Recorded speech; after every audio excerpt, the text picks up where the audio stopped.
ವಕ್ಫ್ ತಿದ್ದುಪಡಿ ಕಾಯ್ದೆ 2025 ಸಾಂವಿಧಾನಿಕ ಸಿಂಧುತ್ವವನ್ನು ಪ್ರಶ್ನಿಸಿ ಹಲವರು ಸಲ್ಲಿಸಿರುವ ಅರ್ಜಿಗಳ ವಿಚಾರಣೆಯನ್ನು ಮುಖ್ಯ ನ್ಯಾಯಮೂರ್ತಿ ಸಂಜೀವ್ ಖನ್ನಾ ನೇತೃತ್ವದ ಪೀಠ ಇಂದು ನಡೆಸಿತು.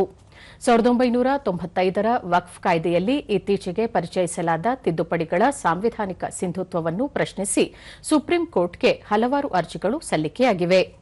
ಮುಖ್ಯ ನ್ಯಾಯಮೂರ್ತಿ ಸಂಜೀವ್ ಖನ್ನಾ 2 ವಿಷಯಗಳ ಬಗ್ಗೆ ಸ್ಪಷ್ಟಪಡಿಸುವಂತೆ ಅರ್ಜಿದಾರರು ಮತ್ತು ಪ್ರತಿವಾದಿಗಳಿಗೆ ಸೂಚಿಸಿದರು.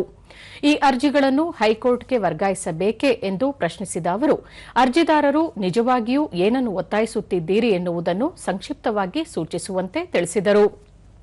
ಅರ್ಜಿದಾರರ ಪರ ಹಿರಿಯ ವಕೀಲ ಕಪಿಲ್ ಸಿಬಲ್, ಆಸ್ತಿಯು ವಕ್ಫ್ ಮಂಡಳಿಗೆ ಸೇರಿರುವ ಬಗ್ಗೆ ನಿರ್ಧರಿಸಲು ಜಿಲ್ಲಾಧಿಕಾರಿಯನ್ನು ನೇಮಿಸಲಾಗಿದೆ.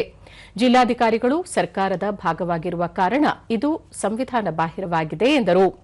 ಇಲ್ಲಿಯವರೆಗೆ ಮುಸ್ಲಿಮರು ಮಾತ್ರ ವಕ್ಫ್ ಮಂಡಳಿಯ ಭಾಗವಾಗಿದ್ದರು. ಆದರೆ ತಿದ್ದುಪಡಿಯ ನಂತರ ಹಿಂದೂಗಳು ಸಹ ಅದರ ಭಾಗವಾಗಬಹುದು ಎಂದಿದೆ.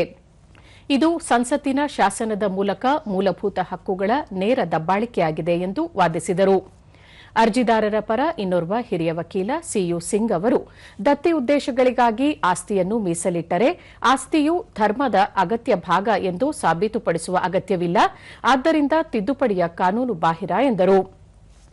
ಮುಖ್ಯ ನ್ಯಾಯಮೂರ್ತಿ ಸಂಜೀವ್ ಖನ್ನಾ ಅವರು ದೆಹಲಿ ಹೈಕೋರ್ಟ್ನಲ್ಲಿದ್ದಾಗ ಆ ಭೂಮಿ ವಕ್ಫ್ ಭೂಮಿ ಎಂದು ನಮಗೆ ತಿಳಿಸಲಾಗಿತ್ತು ಎಂದರು.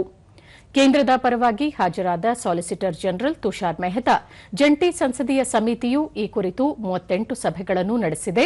ಸಮಿತಿಯು ಅನೇಕ ಪ್ರದೇಶಗಳಿಗೆ ಭೇಟಿ ನೀಡಿ ಸಮಾಲೋಚನೆಗಳನ್ನು ನಡೆಸಿ ಲಕ್ಷಾಂತರ ಸಲಹೆಗಳನ್ನು ಪರಿಶೀಲಿಸಿತು. ಬಳಿಕವಷ್ಟೇ ಕಾನೂನನ್ನು ಅಂಗೀಕರಿಸಿದೆ ಎಂದರು. ವಿಚಾರಣೆಯನ್ನು ನಾಳೆ ಮಧ್ಯಾಹ್ನಕ್ಕೆ ಮುಂದೂಡಲಾಗಿದೆ.